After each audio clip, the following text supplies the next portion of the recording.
আলামিন আমার উম্মতদেরকে পাঁচটা এমন জিনিস দান করেছে, আমার আগে আমার পূর্বে যত নবী এসেছে, আমার পূর্বে যত আম্বিয়া এসেছে তাদেরকে দান করা হয়নি। বলুন সুবহানাল্লাহ। সেই পাঁচটা জিনিস কি মুআজ্জাজ, সেটা বলে আমি আমার বক্তব্য সমাপ্ত করব। মুআজ্জাজ, আল্লাহ তাবারক ওয়া তাআলা পবিত্র রমজান মাসের যখন প্রথম রজনী চলে আসে, পবিত্র রমজান মাসের যখন প্রথম রাত চলে আসে, আল্লাহ পাক রব্বুল আলামিন নিজের রহমতের দৃষ্টি দিয়ে নিজের বান্দাদের দিকে দেখে। বলুন সুবহানাল্লাহ।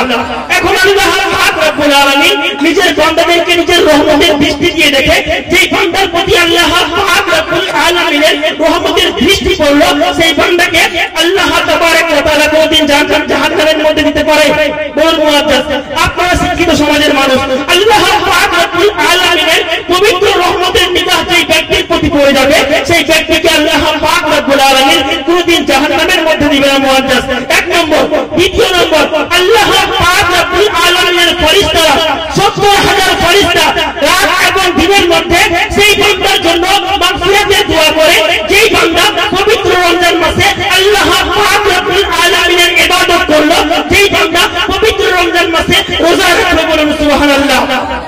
তৃতীয় নম্বর, আল্লাহ তাবারক ওয়া তাআলা দেখুন আমাদের কত ভালোবাসি মুআজ্জাজ, আমরা পবিত্র রমজান মাসে রোজা রাখবো। প্রত্যেকটা মানুষ রাখবো তো ইনশাআল্লাহ? দুই হাত রাখবেন যিনারা রোজা রাখবেন, দুই হাত বলুন ইনশাআল্লাহ বলুন।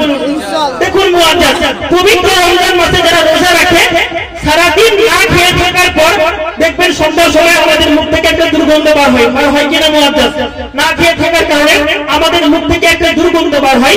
আল্লাহ পাক রব্বুল আলামিন বলেন, আমার বান্দা আমার ইবাদত করলো, আমার হুকুমকে পালন করে, সারাদিন না খেয়ে থেকে রোজা রাখলো, সারাদিন না খেয়ে থেকে আমার বান্দার মুখ থেকে যে দুর্গন্ধটা বার হলো, সেই দুর্গন্ধটা আমি আল্লাহ পাক রব্বুল আলামিনের নিকট মুশকিল থেকে অতি উত্তম। বলুন সুবহানাল্লাহ।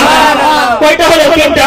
চতুর্থ নম্বরে আল্লাহ পাক রব্বুল আলামিন জান্নাতকে হুকুম করে, এই জান্নাত তুমি আমার সেই বান্দার জন্য রাস্তা হয়ে যাও, যেই বান্দা দুনিয়ার বুকে থেকে আমি আল্লাহর ইবাদত করলো, আমি আল্লাহর হুকুমকে পালন করলো, যে দুনিয়ার বুকে থেকে নামাজ পড়লো, যাকাত দিলো, রোজা রাখলো, হজ করলো, হালাল কাজ থেকে বিরত থাকলো, পবিত্র রমজান মাসে আমি আল্লাহর হুকুমকে পালন করলো, তুমি সেই বান্দার জন্য রাস্তা হয়ে যাও। সেই বান্দা যখন কবরের মধ্যে পৌঁছাবে, আল্লাহ তাবারক ওয়া তাআলা জান্নাতকে হুকুম করবে, এই জান্নাত তুমি আমার সেই বান্দার কবর পর্যন্ত রাস্তা হয়ে যাও, তুমি আমার সেই বান্দার কবর পর্যন্ত রাস্তা হয়ে যাও।